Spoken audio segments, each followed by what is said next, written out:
ما از آن سختگانیم که ز کس کینه نداریم.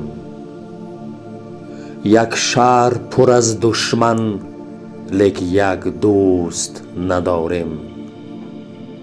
شراب تلخ نمی نوشیم ولی مستانه می گردیم.